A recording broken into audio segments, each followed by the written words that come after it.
Yes, Your Honor, kung lahat po kami, pati yung mga testigo nila at lahat-lahat. Hindi, We ikaw are lang. only ikaw lang asking tinatanong. you, Ikaw lang not tinatanong. the others. Ikaw ang tinatanong ni Senator Tulfo at yung asawa mo. Kayong dalawa lang. Dapat po, pare-parehas Ay, po hindi. kami. Ikaw nga ang tinatanong lang eh. O asawa mo eh. Answer!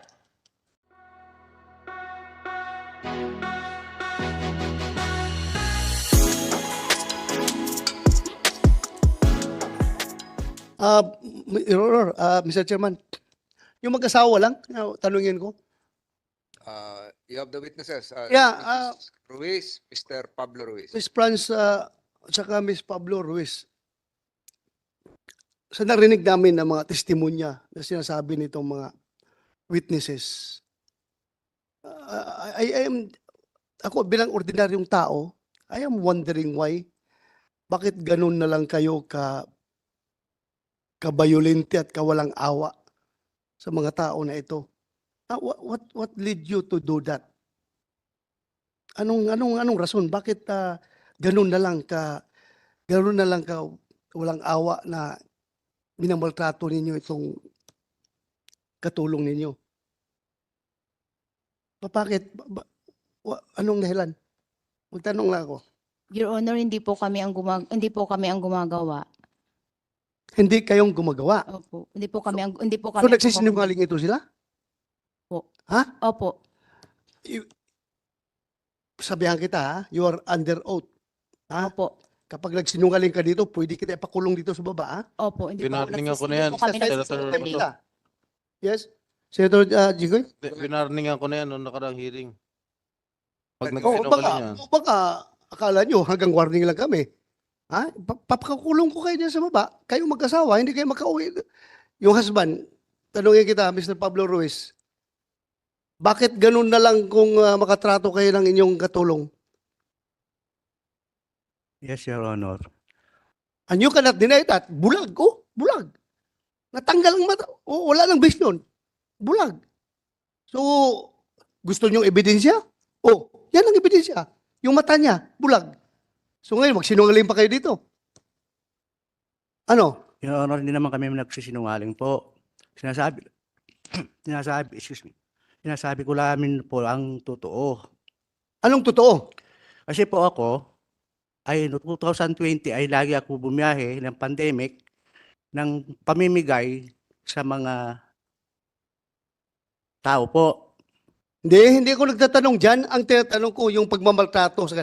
1, 2, 3, 4. O, isang biktima, 3 witness nagsasabi na minamaltrato ninyo. At konfirmado, bulag ko.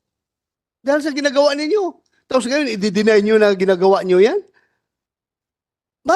Tatanong ko lang, bakit ganun ka violente yung ginagawa ninyo? Your Honor, wala kami po dinay po. Ha? Siguruhin mo kasi pwede kayo hindi makauwi sa inyo ngayon, ipapakontempt ko kayo dito kung hindi kayo magsasabi na totoo. Kasi very clear na nagsisinungaling kayo. Ang daming witnesses. Andito pa yung biktima, bulag na bulag. Alangan naman, bulag yan kung walang ginawa. Nabulag lang siya, natural cause. Na hindi sinaktan. Ang daming witness, oh.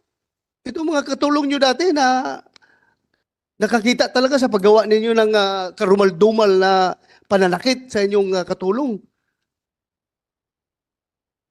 Bakit? Bakit ganun na lang? You may answer, you may Pablo consult with Ruiz. your lawyers.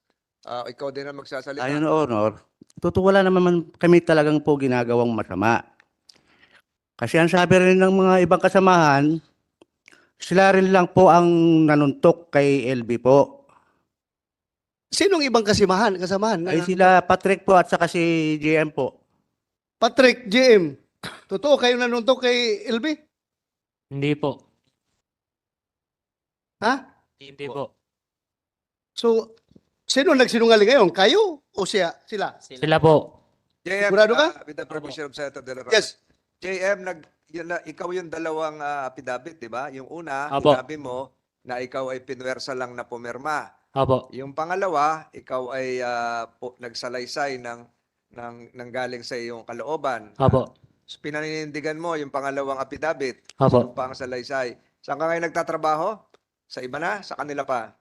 Ngayon po? Oo. Wala po. Wala po. Wala. So umalis ka na rin sa kanila. Opo. Mr. Chairman, JM, sino nagturo sa'yo na mag-execute ka ng ganong klaseng affidavit? Yung una po. O, yung una. Si Ate Franz po. Ha? Si Ate Franz po. Sulat Si kamay Franz. mo, di ba? Sulat kamay mo? Opo. Ate Franz, totoo ba na diniktahan mo siya kung anong gawin niya sa affidavit niya? Your Honor, hindi po totoo siya po ang gumawa ng sarili niyang affidavit. Kasi siya po talaga ang sumuntok sa gilid ng mata ni Ate LV sa bandang kaliwa. Subscribe ba ito, Mr. Chairman? Yung unang affidavit niya? Opo. Pero Ha? tayong kopya nung Sino nag-subscribe? Ruiz. Okay. So, balikan kita. Sabi niya, diniktahan mo siya na para magsabi ng gano'n sa affidavit. Tapos ngayon, dinay mo. Your Honor, nasa saktong edad po siya para diktahan.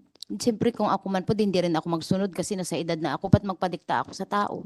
Ano bang grado mo, Eh, kung natatakot sa'yo eh. James? Hindi naman po ako nananakot, Your Oh. Honor.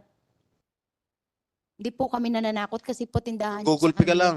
Hindi po ako ng Google Pay, Your Honor. Eh, ano ginagawa mo? Wala po. Talaga, ha? Sige, Opo. mamaya. May hamon lang ako So, dito, Mr. Chair, yeah. mabilis lang. Nandiyan yung mga abogado mo, di ba? Willing ka ba mag-submit sa isang polygraph test kayong dalawa? Kung nagsabi kayong totoo, hindi. payag Okay. ba kayo? Ang tanong ni Senator Tulfo, payag ba kayong sumailalim sa isang polygraph test? Yes or no lang yon. Kasi, Kasi- kung pumayag kayo, ngayon na mismo, bago mag 5 o'clock, magpapadala ko ng tao na rito. For the information of Senator Tulfo, the National Bureau of Investigation Polygraph Division is about to arrive. Papunta na po sila at Good. ready na Okay. po sa We have directed the NBI to produce their polygraph machine Okay? before this committee. You better ask your client to answer, not you.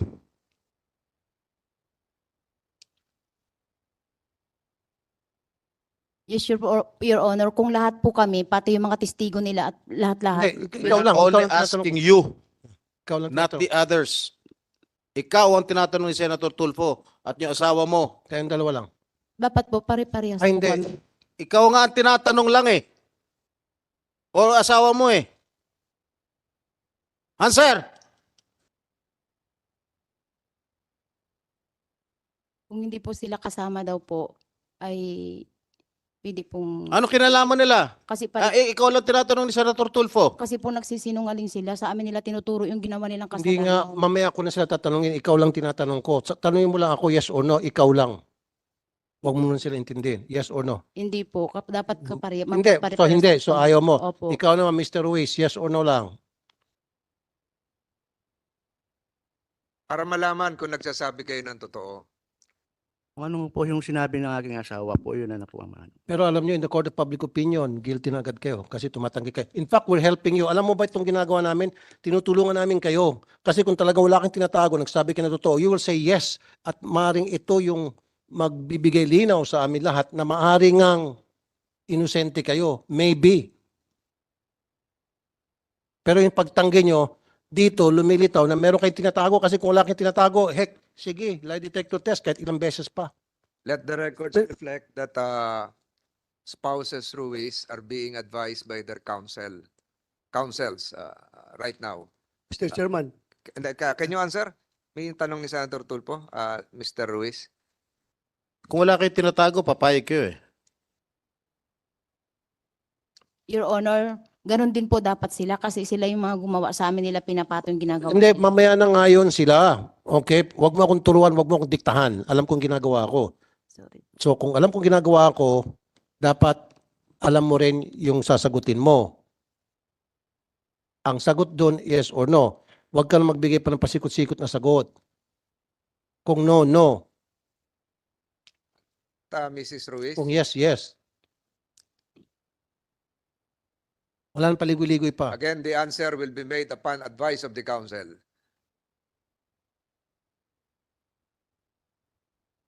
Ruiz, upon advice of your counsel, what is your answer? Pag pumayag po sila, papayag po kami. Hindi nga ma'am ikaw lang tinatanong ko, ba't mo ako tinutulak sa ibang tao? Mukhang mahina ata yung lawyer mo eh. Magpalit ka kayo ng lawyer. Kasi mali ang tinuturo sa'yo, mali ang binubulong sa'yo. Dapat lang sasabihin ng yes or no. O ano, kinakanta ka natin ng Bayang Magilyo ng lawyer mo. Tagal-tagal. Yes or no lang. Sige po. Sige, good. So upon advice of the counsel, Mrs. Ruiz is willing to undergo a polygraph test. At Let- parating NBI. Ngayon po, let the committee secretary initiate the polygraph test upon termination of this hearing. The National Bureau of Investigation Polygraph Division is directed to conduct the polygraph examination of Mrs. Franz Ruiz. What about Mr. Pablo Ruiz? Mr. Ruiz, kasi nag-oo si Mrs. Mag-oo ka na yun siguro. Di po. Okay. Okay. Mr. Senator Chair, Tulfo? in the name of fairness, gusto ko rin mag-lie detector test ilan dito sa kanila. And I'm choosing JM and then Patrick Simbaon. Kasi sinabi ni Dodong sa kanyang statement na yung dalawa ay kasama ata sa pananakit base dito sa lisay na ito. So kayong dalawa, yes or no lang, willing kayo mag-submit sa isang polygraph test? Opo. Unahin natin Patas. si JM. JM, Patas. ibig sabihin nito, merong isang makina na gagamitin, hindi naman masakit yon, habang tinatanong kayo ng National Bureau of Investigation at malaman kung kayo ay nagsasabi ng totoo. Payag ba kayo? Opo. Payag si... let the records reflect that even without the assistance of counsel, John Mark Taromia alias JM is willing to undergo a polygraph examination. What about... Sino po yung isa? Senator Patrick Tulfo? Simbaon? Patrick Simbaon, payag ka ba na Payag po ako. para malaman kung talaga nagsasabi ng totoo? Thank you, Your Honor. That's all. So the secretary is likewise directed to include in the polygraph examinations witnesses John Mark Taroma and John Patrick Simbaon. So directed. So without objections on the part of my colleagues, the request to have an executive session relative to the testimony of the child of Mr. and Mrs. Ruiz is hereby granted.